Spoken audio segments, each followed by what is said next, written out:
So this is the Investors Day executive summary that just came out. Hi investors, in this video we are gonna analyze DraftKings. And if you're an investor or you're looking to invest in this stock, you must watch this video. We will look at the company products, the financials, and also the latest news, and most importantly, all the institutional investors. And I've bought and recommended a lot of assets on my channel, like buying oil at all times low as an edge. And to all my subscribers who bought in with me, our investment is up 90% and our portfolio is safe. And guys, if you want to know when I buy and sell my stocks, just join my free Discord group and it's the first link in the description below. And yes, it is totally free. And guys, what I'm about to show you on DraftKings will blow your mind. And what we are looking at now is a website that tracks Cathie Wood's investments. And so here we have all the ARK Invest ETFs. And as you can see, ARK Invest has just added DraftKings to one of their ETFs. And we're talking about the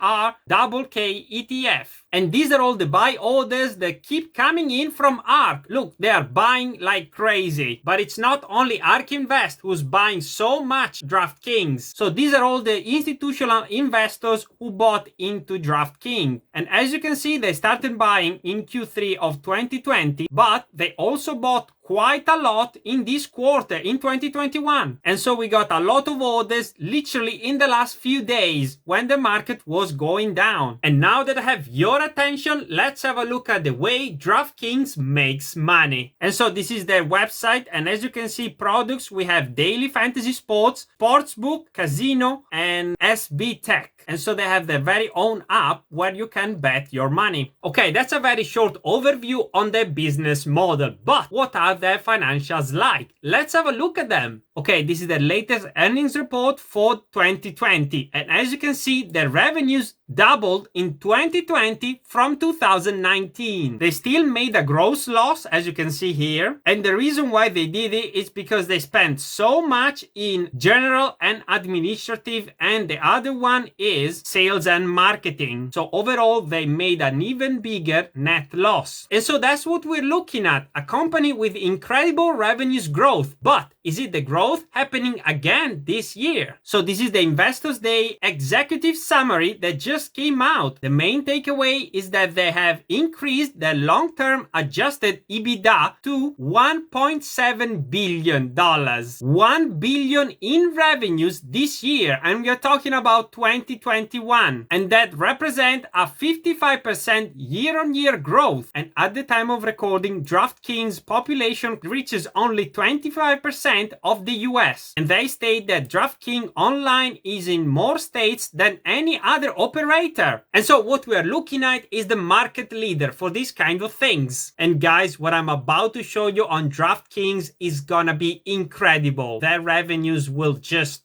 Let me show you. So if there was a 100% legalization of the high gaming market, the US opportunity would be $37 billion. And instead, if you're looking at a mature NJ market, that would be a $43 billion.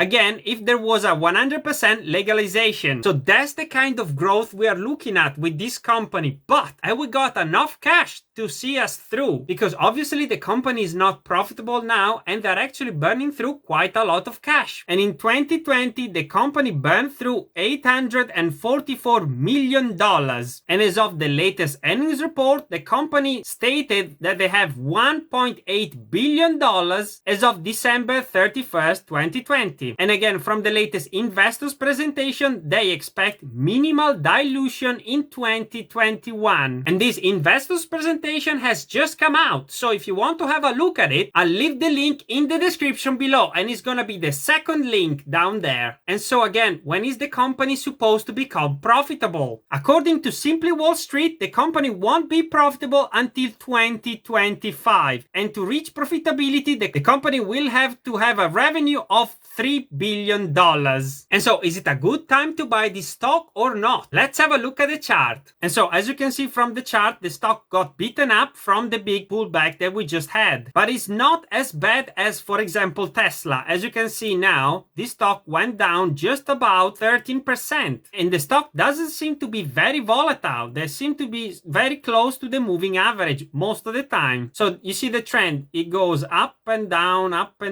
and it seems to be fluctuating around the moving average. But overall, the trajectory is upward. And as you can see from the RSI, we seem to be in a very good position. We seem to have hit an all-time low, and so probably from here we're gonna go up. And this is the CNN forecast, and as you can see for DraftKings, the high target is $105. For the median, we have $71, which is still 14% up. And for the low, we have $41, which is a drop of 34%. And so by putting all these things together, I think this stock is a great buy, and I actually bought today for the first time. The main pros are that institutional investors are piling in as we speak, and on top of that, the forecast seems to be very promising in terms of revenues, and CNN Business says that the median forecast is actually up 14%. If not, their high forecast is up 68%, and that is in comparison to the low forecast, which is minus 34%. So not too bad. And guys, if you want to know when I buy and sell my stocks, just join my free Discord group, and it's the first link in the description below. And yes, it is totally free. And if you want to see another one of my spec plays, how about Gevo? The video on the screen right now are the latest news on Gevo. So click on the video.